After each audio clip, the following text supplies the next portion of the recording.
Can I do a fast? That's one of those questions that I get all the time. And I hear that from a lot of people who are asking me, "Hey, Dr. Woode, what really is going on? For some reason, I can't fast.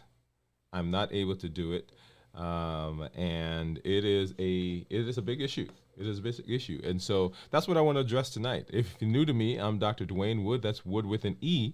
The E stands for endocrinology. Here on the channel, I educate, I empower, and I encourage you to take charge of your health and your life, avoid complications, and go to the next level. And in this year, new year, new you. If you're new to me, go ahead and put new in the comments because we'd love to say hello, welcome you with a hand clap and some music, and let you know that we are excited that you are here in this space. I'm talking to adults with type 2 diabetes who want to put their diabetes in remission, who want to reverse their diabetes and get off of medication, improve their metabolic health. And that's what we're going to be doing as we talk through the evening. And if you are out there, go ahead and just put hello. I know that you are... and let me do one thing here really quickly because it looks like maybe my sound is not showing up. Let me make sure. But if you are new, like I said, go ahead and put new in the comments, and we will be sure that we say hello and answer any questions that you may have about what we do here on the channel. And to be sure that you are engaged in the community. So thank you for hanging out. And as we do, I've got some monitors here that we're going to take a look at in just a minute. We're going to take a look at my blood sugars. I am actually, let's see, Monday, Tuesday, Wednesday. So I am a little past 72 hours, actually more than a little bit. So 7 plus another 3, so 75 hours into my fast for this week. And so very excited that I'm able to come on and share with you where I am. And I'm just pulling up my report here so that we can take a look. So here in just a little bit, we're going to be taking a look at some of my reports. As you know, I've got my monitors off to the side that we'll take a look at. I've got my Keto Mojo and my Contour, and I've got my report that we're going to take a look at here. This is my Dexcom Clarity report, and we'll kind of get through all of that as we get further into tonight, into this discussion. But what are those things? What are the reasons sometimes that people will have for not fasting? And that's what we really want to talk about. If you've not done so, go ahead and watch our show from this past Monday night, where we talked about calories. And calories are that's the energy component of the body. And the question is, are calories really, really the place that we need to be?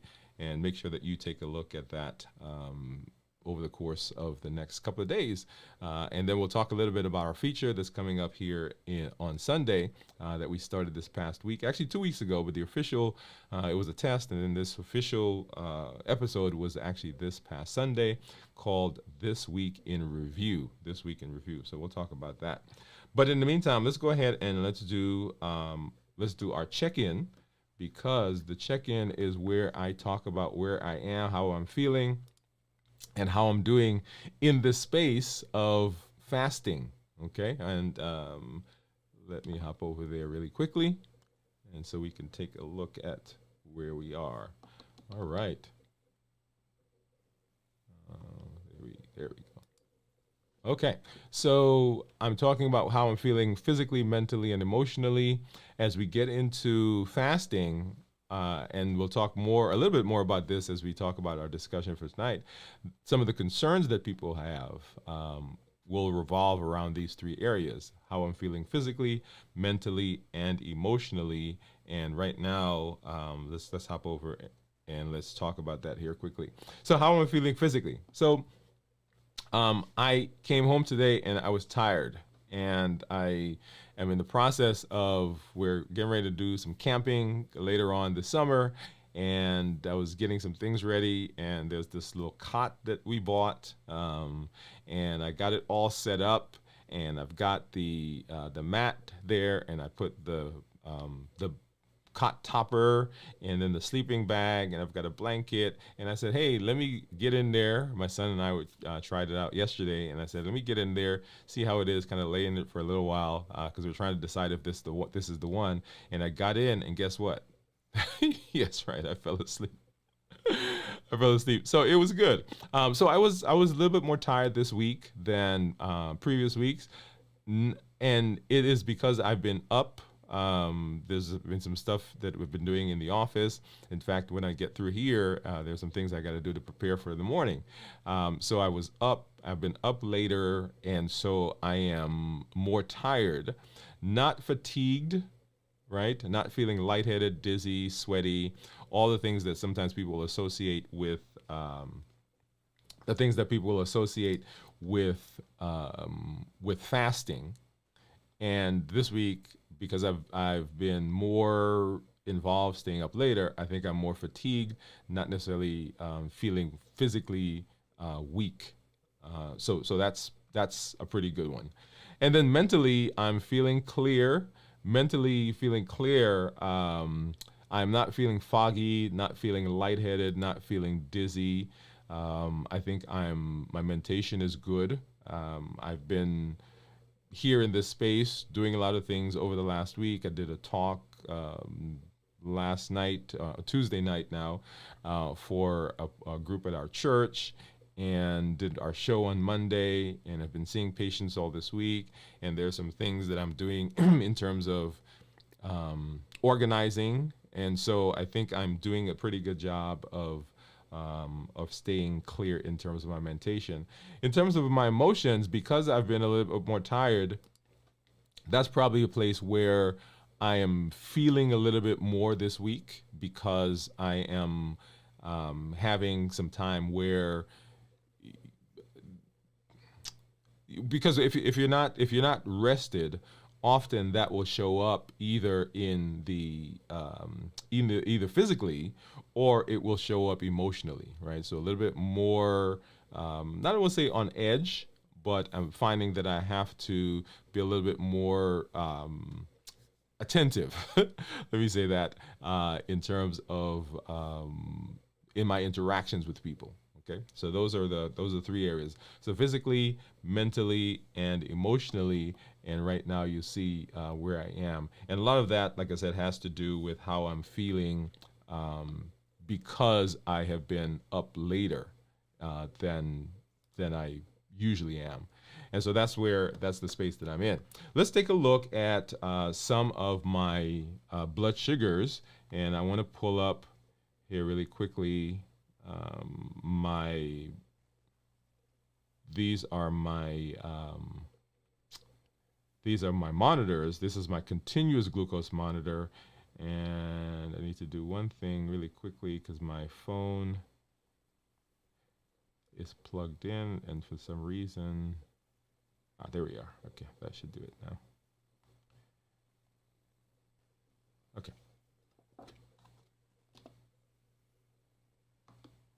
Hopefully you see that. There we are. Okay, yeah. And so that's what my Libre right now is saying. That's that's a Libre 3, by the way. And my Dexcom is saying 71. And as you know, I do have my Keto Mojo, and I have, there we go. Got a Keto Mojo, and I've got my Contour right here that we're going to take a look at. So let's go ahead and do that. I want to grab a strip for my Contour, and let's make sure that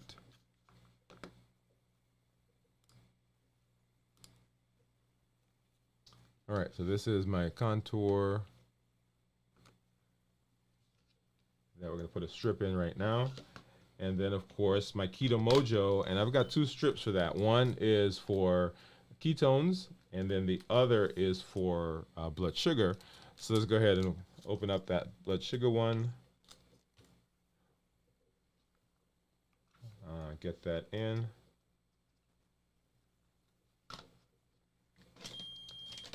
And then we'll grab one of our trusty Lancets.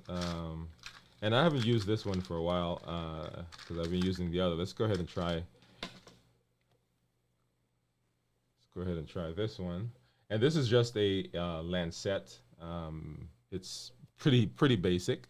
And so you basically take that out and get a poke, and let's make sure we get a good finger stick there. And there you go. It's a drop of blood.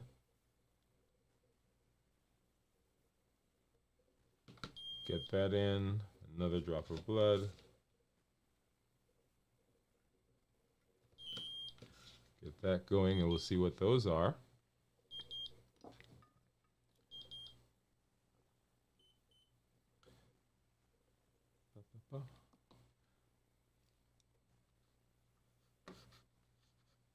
And you'll see there that they're both right now at 64. Both at 64. And let me do something really quickly because my phone is still in power save mode. And so it cuts out.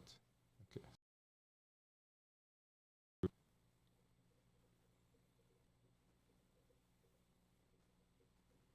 All right, so let's go ahead and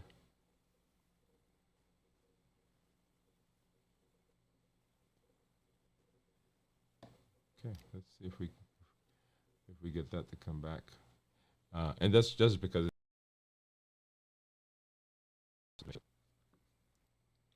all right, so let's take a look at this one. Okay, come on. There we go. And so you'll see there on the screen that my Libre says that I'm 59. And if I hop over back to these guys, you'll see that each of those say that I am 54 or 64, I guess is what it is. There we go. Okay, and while that's doing, I'm gonna go ahead and grab this one out. I need to get a strip in there for my ketones.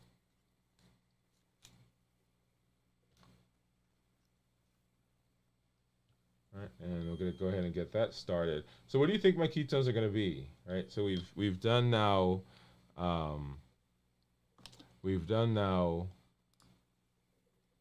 over 75 is what I said, over 75 hours of fasting. What do you think that's gonna be? Go ahead and let me know. Drop it in the comments, drop it in the chat. And as I always do, I'm gonna tease you guys, not gonna show you that right now. We'll come back and we'll take a look at that here in just a minute. Okay, all right. And while we kind of wait for that, let's go ahead and let's talk a little bit about our topic for tonight. And really to start out, and the question is, can I fast? Can I fast? And there are several reasons why people will talk about not being able to fast. And a lot of those have to do with our thought process on fasting and what the things are that go on in fasting. And so, as you know, we've been, our heat model that we've been using is a place to begin that discussion. And so I want to talk about that really quickly. And the heat model really tells us those things that will push us to break a fast, to get off a fast, to eat when we've decided that we're not going to eat. And so there are, of course, 4 different areas that we have, and those are given by the acronym HEAT, H-E-A-T. That's the HEAT model. These are the categories of triggers of things that will push us in a direction that will help to take us off of our meal plan, take us out of a space to where we want to be, and and so habits, emotions, access, and taste. Habits, emotions, access, and taste. Those are the three things that will cause us to derail. Those are things that will derail us in our plan, in our discussion, in our ability to maintain what we want to do in terms of our eating decisions. So habits, the things that that we have formed a routine in doing. We're not hungry, but it's lunchtime. We're not hungry, but it's movie night. We're not hungry, but everybody else is eating, right? And so those things, those cues, those social cues that we have will push us in that direction of not eating, or direction of eating when we've made a decision that we don't want to eat. And so that's one of the areas where a lot of people will find that they do have problems, because they thought they've made a decision, but here is this social cue that happens. And I give the example sometimes that I am, for instance, if I go to the movie, as one matter of fact, one of the times I went to the movie and found that I am sitting in the movie, watching the movie, y'all. All right, sitting in the movie, watching the movie, before I realize, wait a minute, I'm eating popcorn, right? And I'm eating popcorn, and it didn't dawn on me that I had stopped at the concession stand, and I am now eating popcorn when, hey, wait a minute, this was not what my plan was. This was not what I intended to do, but it was just habit that I had gotten into of just being in that space. And so often habits are one of those places where we find that we do have an issue, because we end up just eating because, hey, this is what's going on. Okay. Then emotions. Emotions are one of those things that will push us as well. So emotions, we're angry, we're happy, we're lonely, we're tired, we are so many different things that can happen in that space. We're bored even, and that will cause some issues for us. And so if we're not careful, then those things can become a big issue for us. So habits, emotions. Let me do one thing here really quickly. There we go. Habits, emotions, access, which is the other one. When things are just around, we're not hungry, but we walk by and there's that bowl of fruit. We're not hungry, but we walk by and there is that whatever it is. Our coworker has the candy jar on their desk, and because we've not done a good job of maybe processing that, all of a sudden here it goes and we're eating candy. Okay, and then of course taste. We're never chasing the food. We're always chasing the emotion, the memory, the place that the food puts us. And so I was talking to a group, and I was telling them that that's where we often will fall down, right? Because the taste is bringing us back to a place where we think that we want to be. And so if we're not careful, that will cause big issues for us.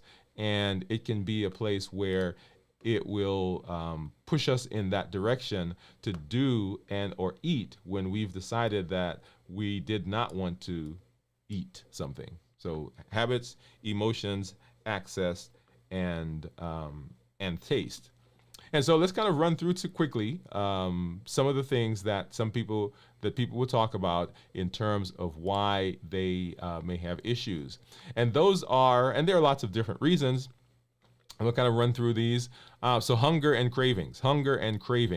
And so often I will ask people, what is hunger and what is an appetite? What is the difference between hunger and appetite? And so hunger is that physiologic thing that the body needs energy. Okay? So that's what hunger is. It's true, I need to get something to eat. I need to get energy into the body. Most of us, if we look at the numbers, most of us have between 50 and 100,000 stored calories at any one time, excess stored calories. So hunger right? So we're not really hungry. We are not needing energy because we have quite a bit of energy stored up. And so often it is the craving that we are struggling with. And the craving comes with those things that we just talked about. Often it's, oh man, I know mom makes that delicious lasagna, or Aunt Sue makes that apple pie, or it's Thanksgiving, and oh my goodness, the dressing that my cousin often makes. I remember the taste. Remember, so taste, right? Remember habits, emotions, access, and taste.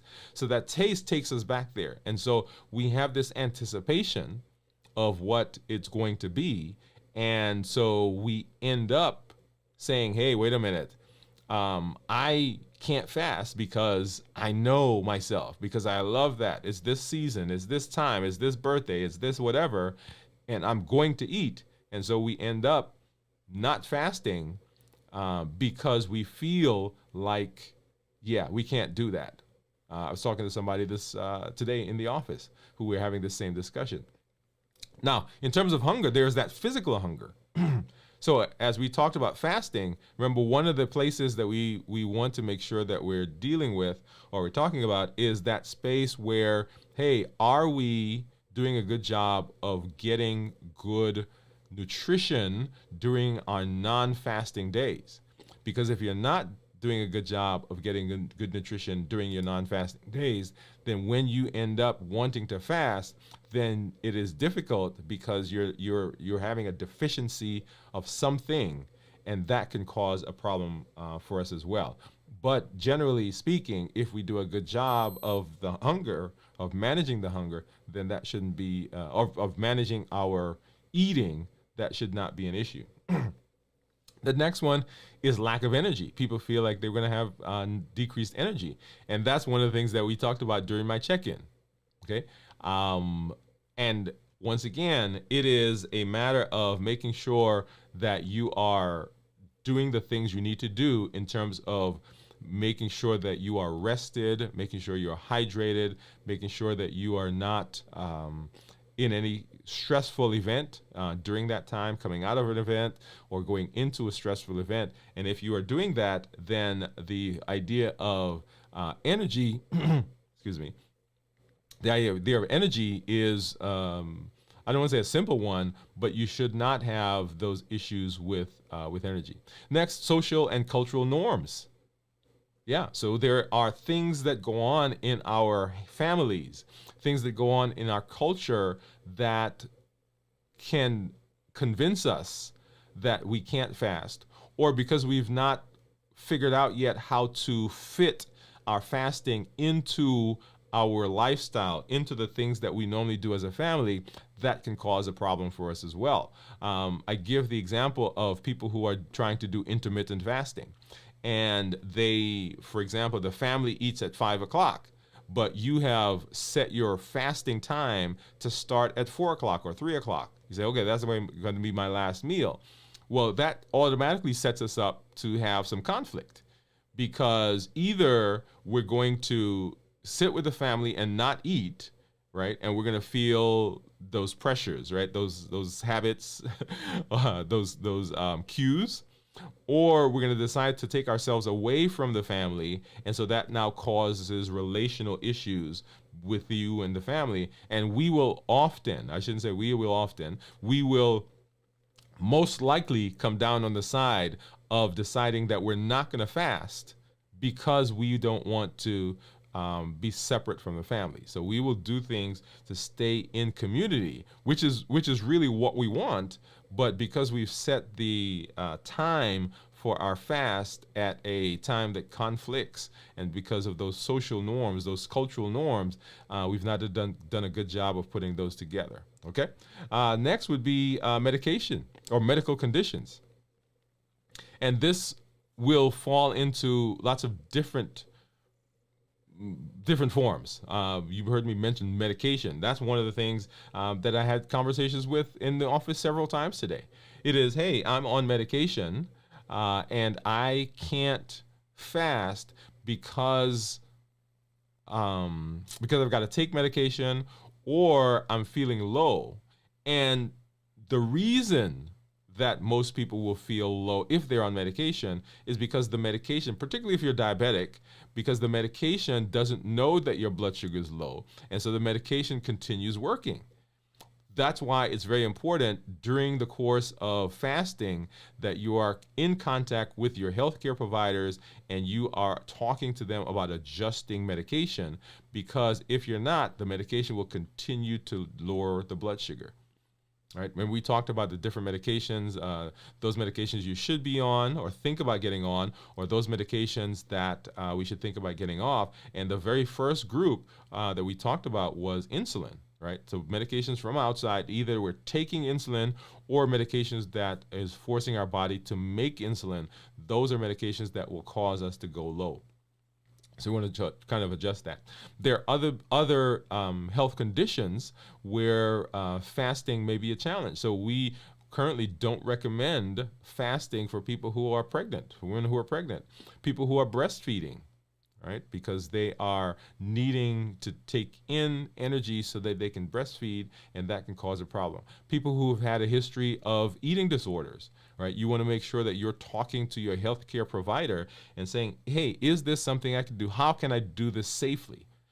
But remember, these are all reasons why people have difficulty fasting. And the question that we're asking is, can I fast? Right? So that's the question. Can I fast? And we've been asking people to try to work their way up to a 24-hour fast at least. And in a lot of cases, we've had members in our community that have gone beyond the 24 hours. Okay, so medical conditions. Fear of muscle loss is another one why people talk about not fasting. And fear of muscle loss, which is a valid concern, but most of us are working on losing excess weight. And as we lose excess weight, there's going to be some muscle loss. What we want to do is we want to minimize the muscle loss.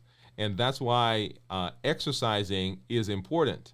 Okay, and we on our show this week we started a sub-series, if you will, on the channel where we're talking about calories. And so if you want to know more about calories and how those play in and what exercise does and the role of exercise, join us on Monday at 7 o'clock for our regular show. But in terms of muscle loss, if we are doing a good job of getting activity in terms of exercising, then we minimize the muscle loss. But understand, if you are losing weight, for example, when I was doing my weight loss, not when I was doing, but I'm in the process of continuing that. But in my weight loss, I went down by 52 pounds in a year, right? So that's 52 pounds of excess weight that I have. So in the course of losing 52 pounds, some of the loss that I'm going to have is going to be, by nature of losing weight, is going to be muscle. And I wanted to make sure that I did a good job of not losing excess. Right, so you're going to lose some, but we don't want to go in excess, and that comes in as we are working to do some strength training, exercising to make sure that we can minimize that. And then negative past experiences. Now, this is a big one, and that's why I talk a lot about making sure that we are preparing for the fast, that we go through the fast in a good fashion, in an adequate fashion, and then we break the fast, because your brain is going to remember. We have this uncanny ability to remember the negative things, right? So often, if you think back to the things that have happened to you, often we remember negative things more than positive things. And so if you don't do a good job of preparing for the fast, making sure you're rested, making sure you're hydrated, making sure that on your non-fasting day that you're doing a good job of getting calories in and dealing with making sure you're not becoming dehydrated and electrolytes and all those things. And then in the fast itself, making sure that you are remaining engaged, remaining distracted, not perseverating over food, not over planning what I'm going to do in terms of eating, not saving up food, right? They say, like I have done when we first started fasting, all the food that I was supposed to eat, like we had people who coming in the office and bringing in food, the pharmaceutical reps, or even here in my family, what I was doing is I was taking all that food and I was saving it. I was putting it in the refrigerator, right? In anticipation that when I break my fast, I'm going to go back and eat the food. But guess what? When you know what that does? That sets you up for failure because you're thinking about the food all the time. And then at the end of the fast, there's this big group of food or this amount of food because I was doing a 72 hour, so saving for 3-4 days. And I'm looking in the refrigerator and there's food in there. And so, hey, I got to eat this. Well, no, if you do that, that sets you up for a difficult time. And then breaking the fast, if you don't do a good job of breaking the fast in terms of eating the appropriate things, if you eat highly processed, high carb foods, you're going to get a spike in blood sugar. A spike in blood sugar causes a rise in insulin, and that insulin causes you to put on weight, and it stimulates the appetite. And so people say, wait a minute, I fast, but then I'm ravenous afterwards, and I don't want to do that again. And so the brain remembers that, and so that memory of that negative time can cause problems for us as we move into trying to fast again. And then busy lifestyle. This kind of goes along with social and cultural things, right? So if we're busy, then we're not taking the time that we need to put ourselves in the space of being able to fast. Because remember, fasting is as much a physical thing as it is a mental thing, mental and emotional. That's why during the check-in, right, we talk about those three different things. So physically, mentally, and emotionally. And if we're not careful, there are those, our lifestyle sets us up for failure, right? Because we're running, and then we decide we're going to fast. Well, if you've not prepared, if you've not hydrated, if you're not making sure that you're rested, if you're not making sure that there's not a big time of stress, then that sets you up for failure in fasting. And so people will anticipate and say, well, yeah, I can't fast. And so it just takes, this is a great conversation to have. If I need to do something for my health, but yet the busyness of my life is preventing me from doing that, then I've got to kind of rework some of the priorities in my life and say, hey, what really am I doing? Just today, we had a conversation with someone in the office, and she said, well, I know I'm supposed to do that, but I like that thing so much. I know I'm supposed to be healthy, but I can't not eat this thing or drink this thing.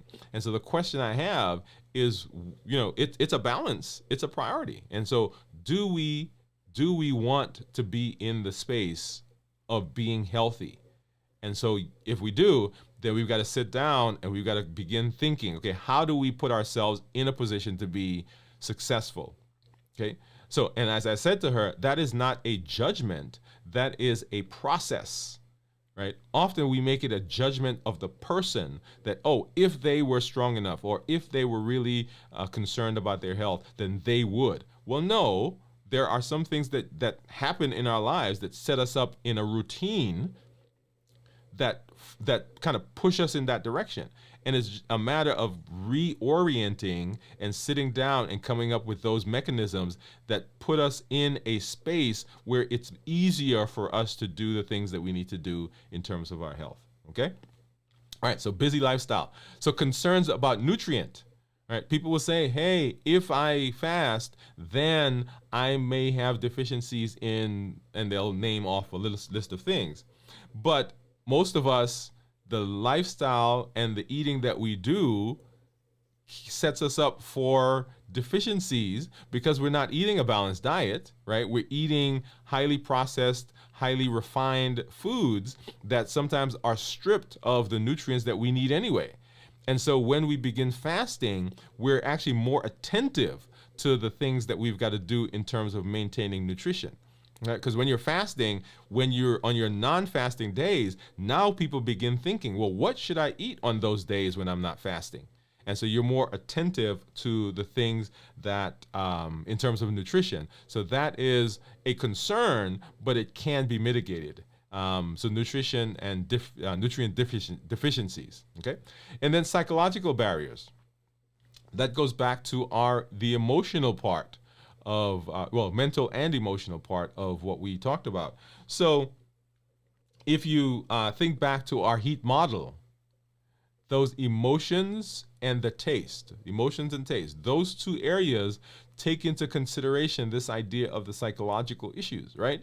So often those emotions that we are dealing with have to do either with things from the past, so depression, right? So past things tend to be depression, or anxiety, that's future. So either past or future. And mindfulness, that is being in this space, dealing with these issues, learning how to be emotionally intelligent. So that's one of the tools that we learned. If we are able to do that, if we're able to implement those things, then those psychological things often will not become easy, because we still have to deal with them, but we're able to manage them a lot easier. Also, being in a space where we're talking to counselors and healthcare providers and our pastors and being in community is a wonderful way of mitigating and dealing with a lot of those psychological factors, right? So you may need professional help. Well, let me say this. So often I will have someone who comes into the office and they want to talk about weight management.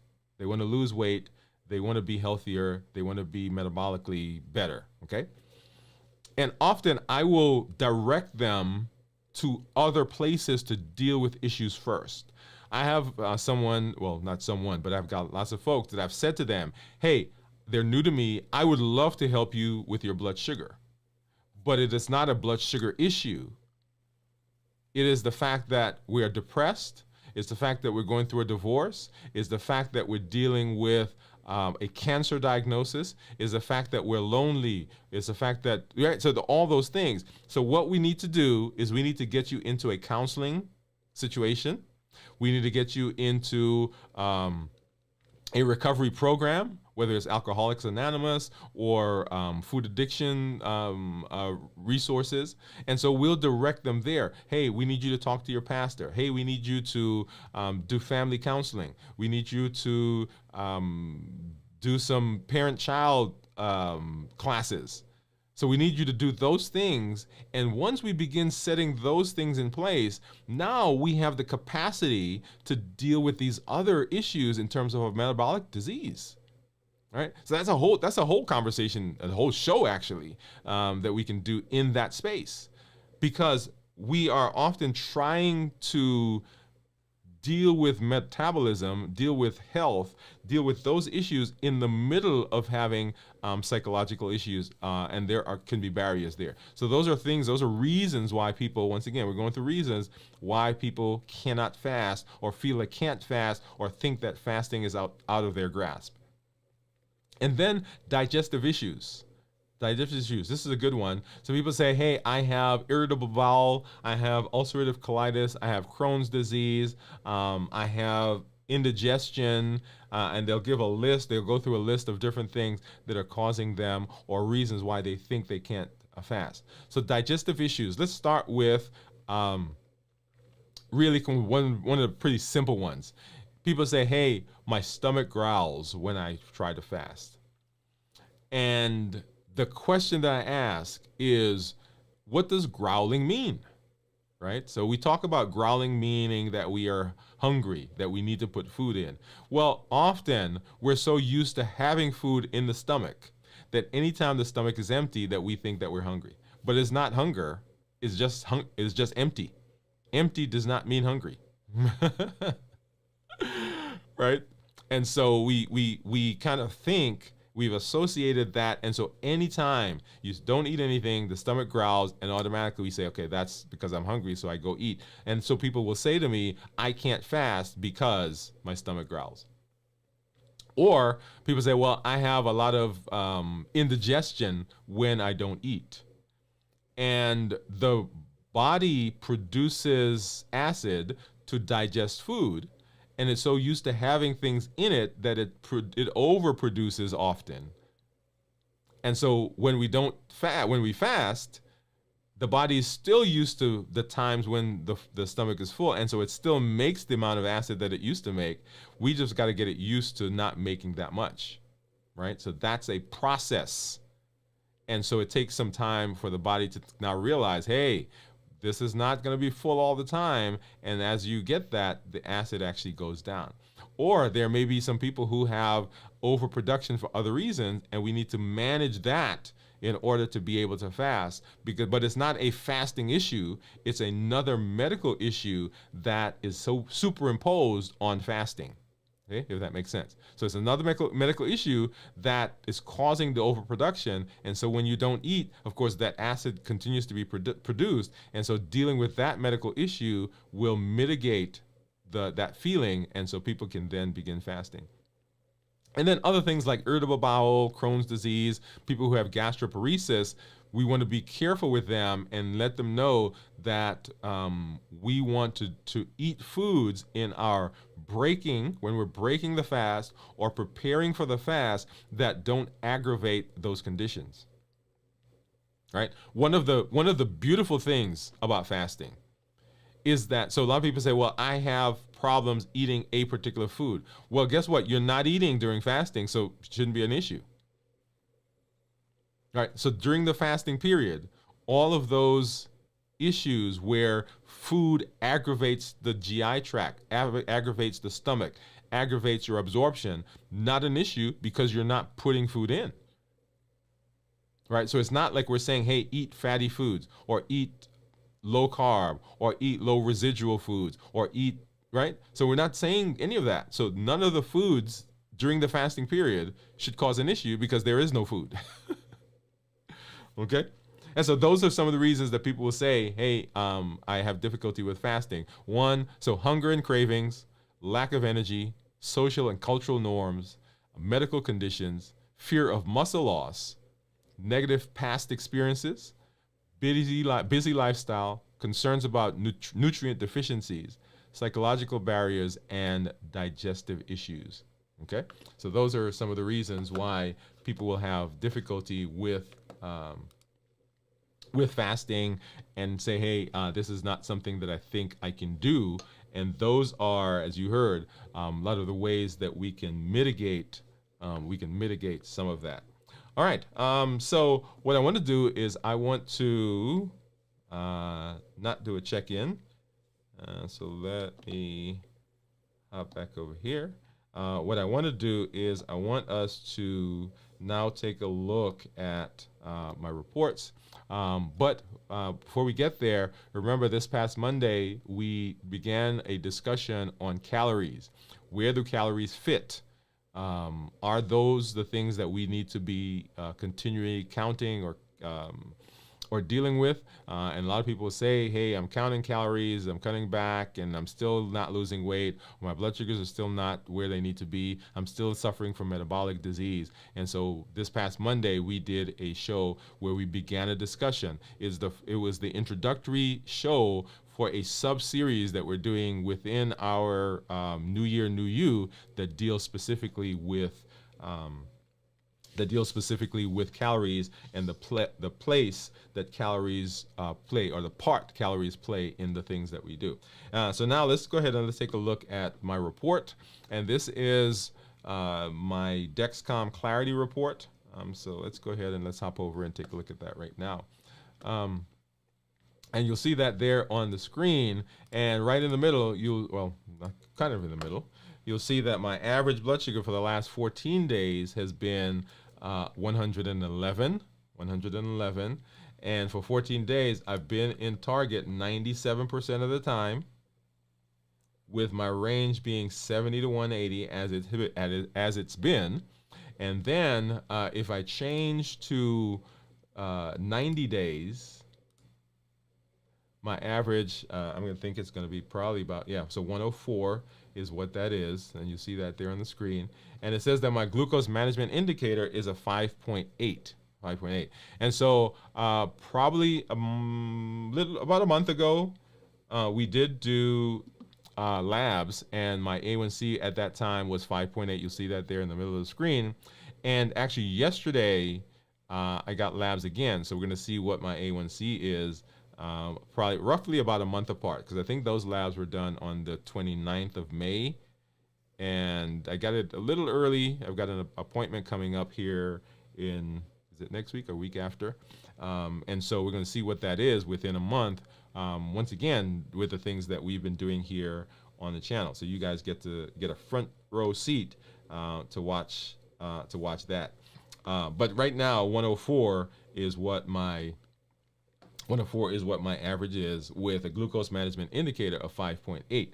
If I look at the daily graphs, and we're going to go ahead and pull that up, and I started my fast actually Sunday evening, and so let's go back. All right, so Sunday, probably around 7 o'clock, right? So we had eaten that day, and around 7 o'clock, here is what the blood sugar is. It was 159. And so then 7 o'clock on Monday, that's 24 hours. 107 roughly at 7:01. And then 48 hours on Tuesday. All right, so we're right at 92 at 7:01.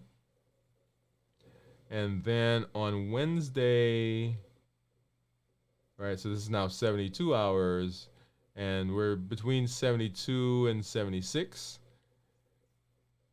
And then, of course, we're continuing into that fast. So we'll see what that is as we get into the rest of the time. All right. Okay. So let's hop over, and I want to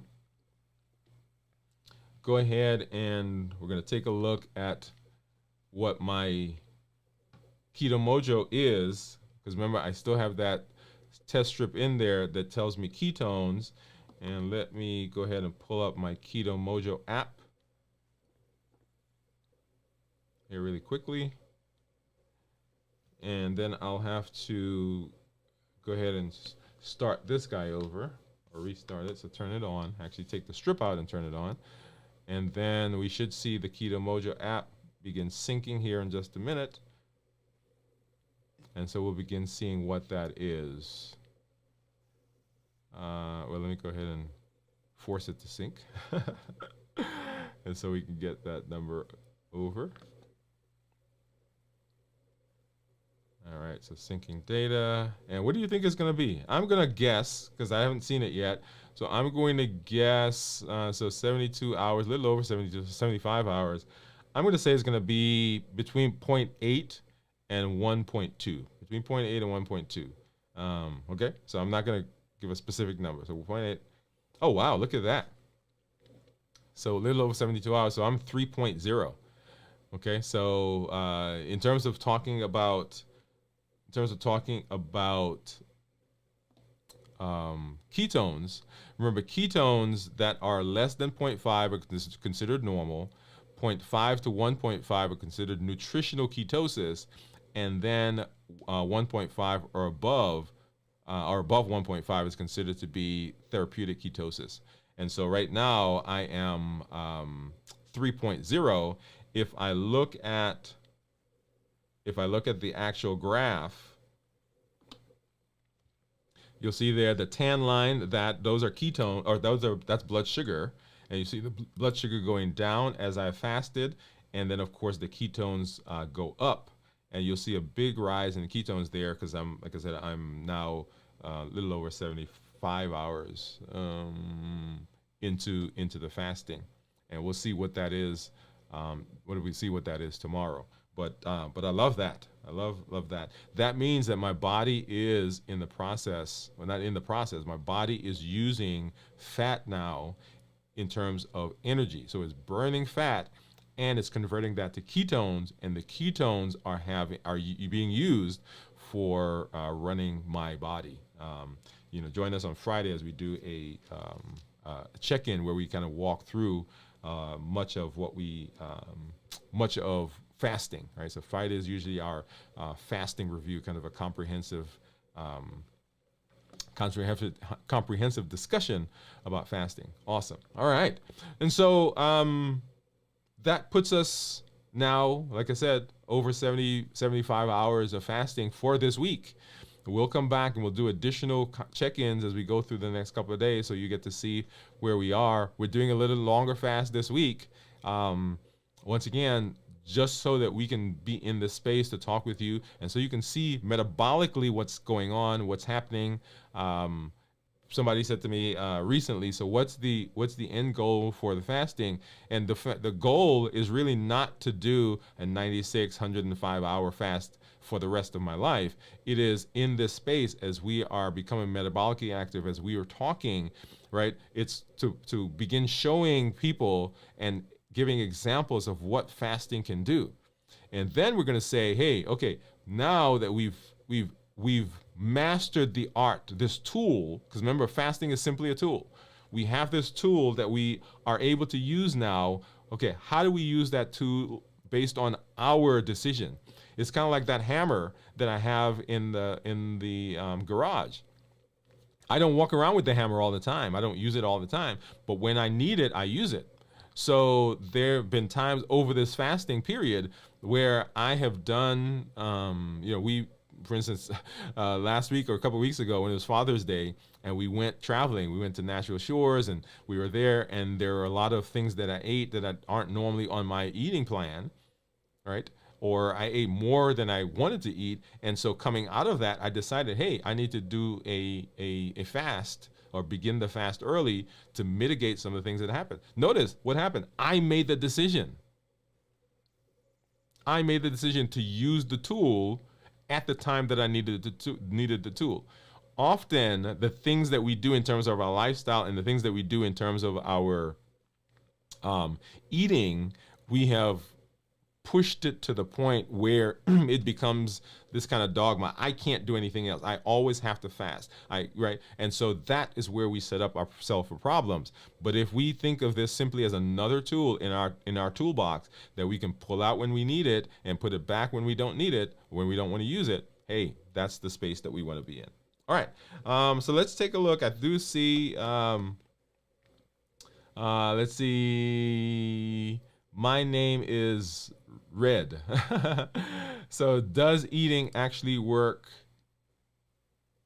for weight loss? Does eating actually, or fasting, okay, well, does fasting actually work for weight loss? And the answer to that is yes.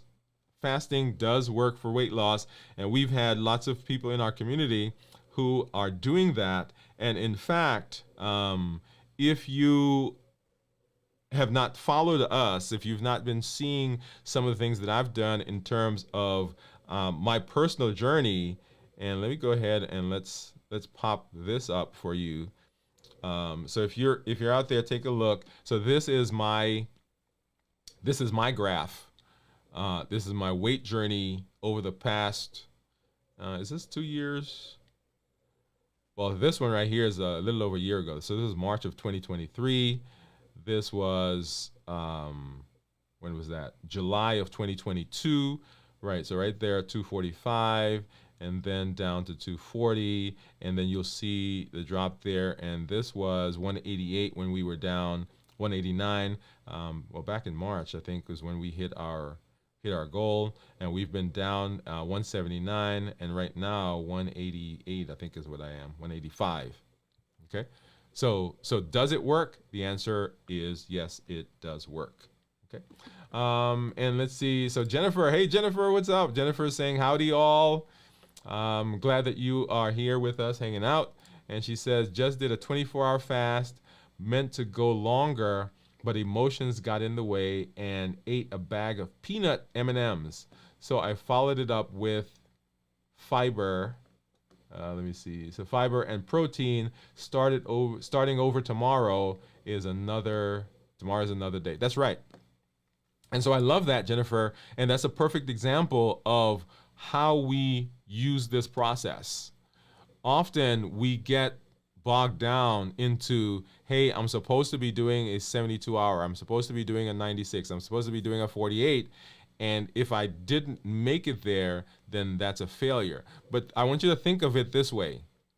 If you have fasted, let me give you an example, right? So I had someone who contacted me earlier in the year that said that they had failed in the fasting process. And I said to them, well, hey, where did you go?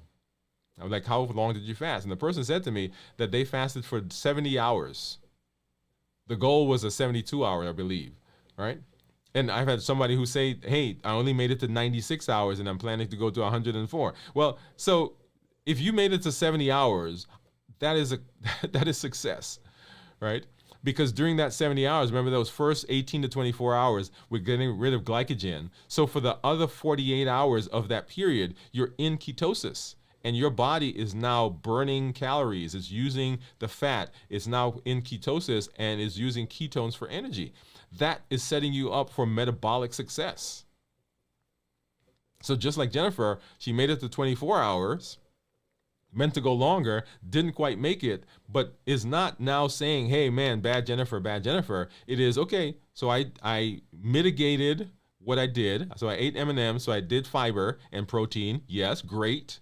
And then now I'm going to start that over when I am in a space where that happens. And that's one of the great things about being able to understand the HEAT model: habits, emotions, access, and states. Then we can make decisions about what we do in terms of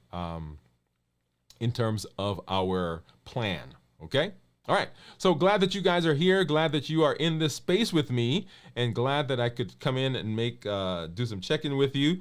Remember, our call to action is to join the challenges. Come in, be in this space with us. Don't let this just be stuff that you hear, but join our challenges.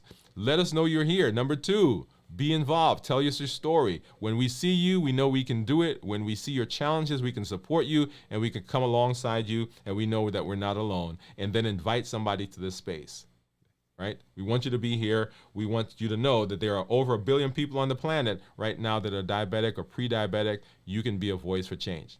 Well, thank you for hanging out with me. This is Dr. Dwain Woode. That's Wood with an E. The E stands for endocrinology. Here on the channel, I educate, I empower, and I encourage you to take charge of your health and your life, avoid complications, and go to the next level in this year, new you. We'll see you tomorrow at our check-in and on Monday at 7 p.m. Central for our show. Good night, everybody.